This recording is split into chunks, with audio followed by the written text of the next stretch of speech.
네, 지금 보고 계신 차는 렉서스 뉴 GS입니다. 뉴 GS 하면은 이제 그 7년 만에 나온 신모델인데요. GS는 그 렉서스에서 중형 세그먼트를 담당하는 그런 차입니다. 새롭게 더해진 모델은 이제 F 스포츠라는 고성능 버전입니다. 그래서 지금 앞에 보시면은 메쉬 타입의 그릴 이런 것들이 이제 스포티한 분위기를 이제 나타내주고 있는데요. 일단 그 이 뉴 GS나 그다음에 이 뒤에 나온 ES나 이렇게 보면은 렉서스의 새로운 패밀리 룩을 보여주고 있습니다. 그 사다리꼴 모양, 그러니까 역사다리꼴 모양의 스핀들 그릴이 이렇게 나옴으로 해서 공기의 흐름을 굉장히 자연스럽게 유도하는 그런 모습을 보여주고 있습니다. 또 하나는 이제 그 전에 렉서스의 디자인이 굉장히 좀 평범하다 이런 평이 있었기 때문에 강렬한 인상을 주는 것을 목표로 하는 그런 디자인입니다.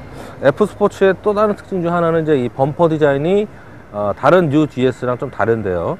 그래서 이제 이쪽에 그 보면은 굉장히 입체적으로 설계가 되어 있고, 일반형 GS는 여기 이제 안개등이 들어가 있는데 여기는 안개등이 이쪽에는 없습니다. 대신에 이제 조금 여기 뚫려 있는 듯한 그런 디자인인데 여기는 막혀 있다는 것이 조금 아쉽습니다. 요즘에 유행하는 이 LED 라이트 렉서스에도 이제 적용이 됐는데요. 렉서스에서 적용하는 이 주간 주행등 이제 LED 타입으로 아래로 박아놨는데, 렉서스를 상징하는 L자 모양, 그것이 이제 좌우에 이렇게 박혀 있는 것이 렉서스만의 아이덴티티를 나타내주고 있습니다. 자, 그래서 이제 전체적으로 보면은 옆에서 보면요, 이 디자인이 지금 나오고 있는 IS랑 조금 비슷합니다. 그러면서도 GS만의 새로운 그런 얼굴을 잘 나타내주고 있습니다. F 스포츠의 또 다른 특징 중 하나는 이제 19인치 휠이죠. 그래서 여기 블랙 코팅된 이 멋진 휠이 장착이 되어 있고, 전반적으로 굉장히 스포티한 디자인이고, 지금 F 스포츠의 디자인 컨셉에 이 색깔이 굉장히 잘 맞는 듯한 그런 느낌이 듭니다. 그래서 외관의 평점은 4개 반 정도 주면 적당할 것 같습니다. F 스포츠 하면 이제 옆에 이 엠블럼이 따로 박혀져 있고, 뒤쪽에 리어 스포일러가 박혀 있어서 한눈에 보기에도 이 다른 뉴 GS랑 구별이 되는 그런 장점이 있죠. 자, 들어가 보면 또 아주 새로운 장비들이 안에서 기다리고 있는데, 안으로 들어와서 제가 장비를 설명을 드리겠습니다.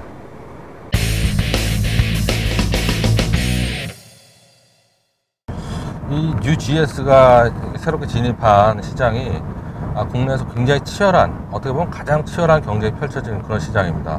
지금 뭐 베스트셀러로 이제 잘 알고 계신 520D, 그다음에 또 528, BMW 모델들이 포진해 있고요. 또 벤츠에서도 제일 잘 팔리는 E클래스, 230, 그 차도 이 차의 경쟁 상대죠. 그래서 이제 어떻게 보면 굉장히 아주 피 튀기는 그런 치열한 시장에 GS가 이제 신형을 내놓으면서 다시 진입을 한 건데요. 그러다 보니까 이제 이 2세대 같은 경우도 사실은 뭐 이제 해외에서도 굉장히 어려운 싸움을 했지만, 우리나라에서 특히 이제 BMW, 벤츠의 선호도가 굉장히 높다 보니까 2세대 같은 경우는 초창기 빼고는 그렇게 재미를 못 본 게 사실입니다. 근데 지금 보면 이제 아까 밖에서도 설명드렸지만, 안에서도 보면은 뭐 2세대 흔적을 전혀 찾아볼 수가 없고요. 2세대에서 좀 부족했던 부분 상당히 많이 보완했다는 걸 느낄 수가 있습니다. 이제 실내 컨셉 같은 경우는 지금 이제 2세대 같은 경우는 기역자 모양으로 운전자를 감싸는 운전자 중심의 그런 인테리어였다면, 지금 인테리어를 가로로 길게 이어지도록 연속성이 있도록 배치를 하면서 이 위에 굉장히 큰 모니터를 배치를 했습니다. 그래서 조수석에서도 보기 쉽도록 이렇게 양옆을 튀어놨죠. 그래서 굉장히 시원한 그런 메뉴를 볼 수가 있고요. 이제 마무리 같은 경우는 렉서스의 그런 어떤 명성답게 굉장히 꼼꼼하고 잘 되어 있습니다. 특히 이제 운전자 입장에서 보면은 이 트림별로 약간 다르긴 한데, F 스포츠 같은 경우는 굉장히 다양한 그런 방향으로 이렇게 시트를 조절할 수가 있습니다. 그래서 일단 이 정강이 부분에 일단 밑에 이렇게 다리를 받쳐주는 그런 장비를 전동식으로 각도를 조절할 수가 있습니다. 또 특이한 것은 이 등받이 같은 경우도요, 윗부분과 아랫부분을 따로 이렇게 위치를 조절할 수가 있습니다. 또 하나는 양옆에 사이드 볼스터, 이거를 폭을 조절할 수가 있습니다. 그래서 더 이렇게 마른 분들은 더 조일 수가 있고요, 또 뚱뚱한 분들은 조금 더 폭을 넓힐 수가 있고, 굉장히 그 시트 설계가 아주 꼼꼼하게 잘 되어 있습니다. 그 다음에 렉서스 요즘에 이제 자랑한 장비 중에 하나가 리모트 터치 컨트롤인데, 이 기어 변속기 오른쪽에 있습니다. 그래서 마치 마우스를 조작하듯이 이렇게 메뉴를 이렇게 굳이 뭐 손을 대거나 아니면 BMW 아이드라이브나 벤츠의 커맨드 컨트롤 이런 것처럼 기계 하나로 여러 가지 메뉴를 들어 조작하는 그런 불편함 없이 바로 직관적으로 눌러서 클릭해서 사용할 수 있도록 이렇게 한 점이 돋보이는데요.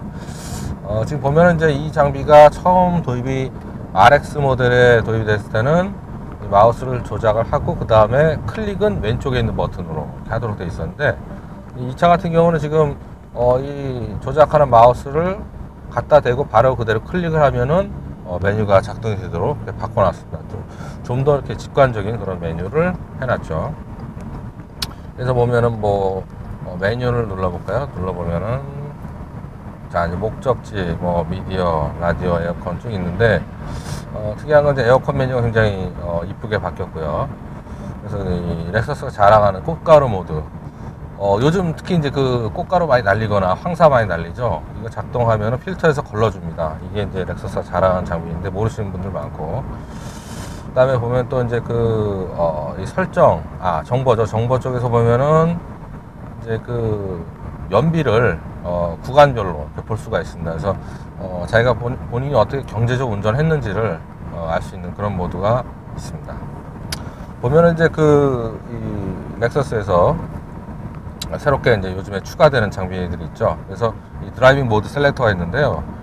일상적인 주행에서는 에코 모드로 놓으시면 되겠습니다. 에코 모드로 놓으시게 되면은 계기판이 파랗게 바뀝니다. 그래서 말 그대로 이제 경제적인 주행 위주로 되어 있고요.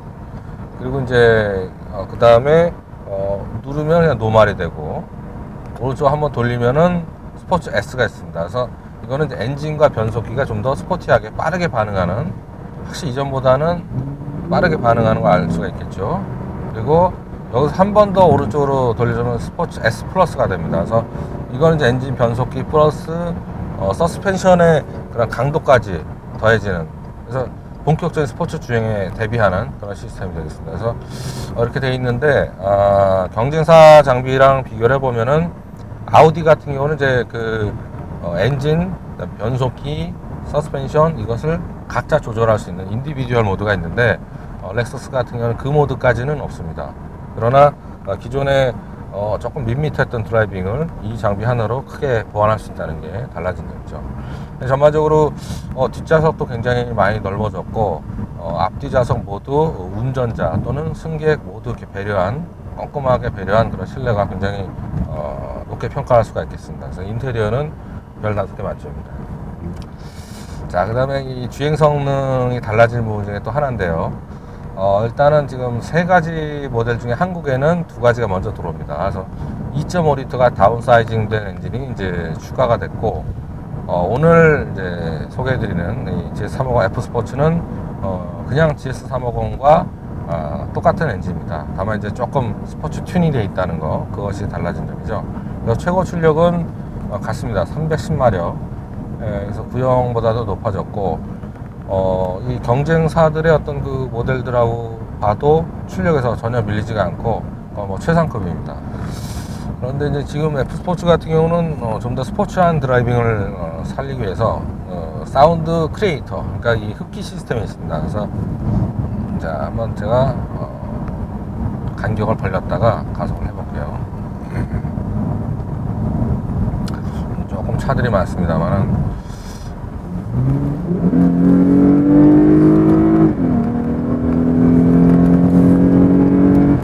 자, 예전에 렉서스 이런 사운드 기대할 수 없었죠. 이것이 바로 사운드 크리에이터의 힘이고, 이것은 이제 지나가면서 머플러 쪽에서 또 한 번 또 사운드를 더 뿜어줍니다. 그래서 2가지 방향에서 뿜어주니까 기존의 렉서스의 그 조용하고 밋밋했던 그 핸들링은 여기서는 이제 볼 수가 없습니다. 굉장히 다이나믹한 그런 핸들링 자랑하고요. 엔진 성능은 뭐 이 정도면은 3.5L 중에는 저는 매우 뛰어나다고 생각할 수가 있겠습니다. 그래서 엔진도 만점입니다. 자, 그리고 이제 또 엔진만 달라진 거냐 하면 그것도 아니죠. 지금 주행 성능에서 강화된 부분이 지금 렉서스 다이나믹 핸들링, 그 다음에 일부 차종에 한정되는 거지만 다이나믹 리어 스티어가 있습니다. 그래서 이 다이나믹 리어 스티어 같은 경우는 인피니티 예전에 이 이전 세대 M 시리즈에도 사실 있던 건데요.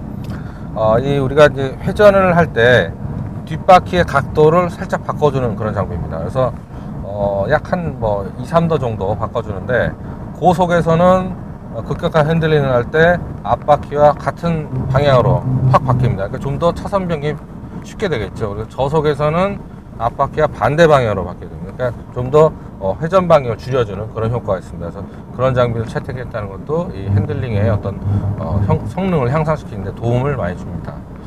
그렇지만은 아직까지는 글쎄요, 동급 최상이라고 하기에는 조금 모자란 감도 있지 않나 싶습니다. 이게 최대한 단단하게 해봐도 약간 아직은 조금 고속에서 100% 신뢰를 주기엔 좀 부족하지 않나. 그래서 주행 안정성은 4개 반이 되겠습니다. 조금 더 상세하게 살펴보고요, 마무리 짓도록 하겠습니다.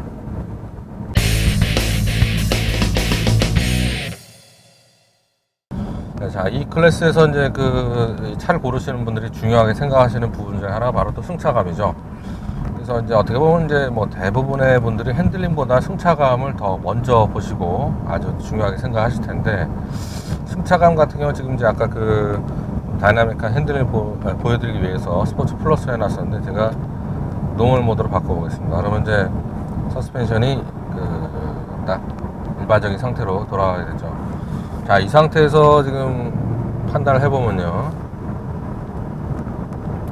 노면의 충격을 얼마나 잘 흡수하느냐, 그러면서도 차체의 그 안정을 잃지 않느냐, 그런 부분들을 잘 보셔야 됩니다. 이게 이 많은 분들이 조금 뭐 잘못 판단할 수가 있는 게, 무조건 이렇게 물렁물렁한 승차감이 좋은 건 아니거든요. 고속에서 이제 불안할 수도 있고요. 그리고 장거리에서 오히려 더 그런 승차감이 불편할 수도 있습니다. 지금 보면은 승차감은 굉장히 잘 세팅이 된 것 같습니다. 이전에 2세대 GS 같은 경우도 사실 승차감은 뭐 큰 불만이 없었습니다. 핸들링 같은 경우는 조금 이제 좀 더 자극적인 핸들링, 그런 것이 부족한 점이 있었다면, 승차감 같은 경우는 지금 뭐 전 세대나 지금이나 굉장히 잘 걸러내고 있습니다. 보면은 노면의 충격, 지금 19인치 휠을 달아서 조금 예민할 수도 있는데요, 그런 부분이 굉장히 잘 적당하게 세팅이 된 것 같습니다. 승차감 만점입니다. 자, 연비가 지금 이제 올해부터 바뀐 신연비 규정, 표시 규정 적용을 받는 차인데요. 지금 보면은 기존의 렉서스가 굉장히 연비에 강점이 있었죠. 근데 이 차 같은 경우는 연비는 사실은 조금 돋보이지는 않습니다. 그래서 지금 보면 이제 지금 350 같은 경우는 시내에서 지금 8km대입니다. 8km대고, 그래서 그리고 이제 고속도로에서 11km대고, 그래서 복합을 해보면 이제 9.5예요. 그래서 9.5다 보니까 기존의 어떤 높은 연비를 기대했던 분들한테는 조금 실망스러울 수도 있습니다. 그러니까 뭐 시 가지고 고속도로고 이거보다도 복합 모드로 판단하시겠죠. 기존 연비랑 비교를 하게 되면. 그래서 기존에는 GS 같은 경우도 10km가 넘었었는데 조금 약한 거 아니냐 이렇게 보실 수도 있는데, 최근에 이제 디젤 모델들이 워낙에 많이 나오고 연비가 좋은 차들이 워낙 쏟아져 나오다 보니까 조금 약해 보이는데, 기존의 다른 3.5L 배기량들의 수입차들에 비교한다 그러면 나쁜 편은 아닙니다. 그래서 그냥 보통 수준이다 이렇게 평가를 할 수가 있겠습니다. 그렇지만은 기존의 렉서스에서 기대하던 연비보다는 조금 아쉬울 수가 있겠죠. 그래서 연비는 3개 반이 되겠습니다. 자, 그리고 이제 이 차 가격이 보면은 독일 차들에 비해서는 확실히 저렴한 편입니다. 특히 이제 도요타하고 렉서스가 엔고 현상 때문에 기존에 가격 책정하는데 굉장히 어려움을 겪었는데, 기존에 팔던 가격에서 바뀐 게 없을 경우에 가격을 갑자기 확 낼 수는 없겠죠. 그렇게 된다 그러면 기존에 샀던 유저들이 그러면 그전에 가격은 뭐냐 이렇게 따질 수가 있을 것 같다는 생각에서 가격 변동이 별로 없었는데, 신형을 내놓으면서 굉장히 경쟁력 있고 저렴한 가격으로 책정을 했습니다. 그래서 GS250 같은 경우는 이제 5,900만 원대, 그리고 GS350은 6,500, 또 좀 비싼 것은 이제 7천만 넘어가는 것도 있고, 지금 이제 F 스포츠 같은 경우는 이제 7천만 원 후반대인데요. 그래도 이 정도의 성능을 독일차에서 얻으려면 9천만 원대 모델을 골라야 됩니다. 그래서 가격 대비 성능, 가격 대비 가치, 이런 것은 굉장히 뛰어나다고 할 수가 있겠죠. 값 대비 가치는 만점을 줘도 충분히 납득할 만한 그런 수치라고 할 수가 있겠습니다. 종합적으로 쭉 보면은 이제 굉장히 아주 이 렉서스가 이 오랜 시간 동안 GS에 공들인 점을 잘 시승하면서 느낄 수가 있는데, 다만 이제 이럼에도 불구하고 이 시장이 한국이나 해외에서 다른 여러 나라에서 굉장히 공통적으로 치열한 시장이기 때문에 이렇게 상품력을 높였는데 그럼에도 불구하고 공략이 쉽지가 않은 그런 시장이라는 게 이제 렉서스의 고민이라고 할 수가 있겠습니다. 전체적으로 보면은 뭐 별 4개 반 주면 적당할 것 같고요.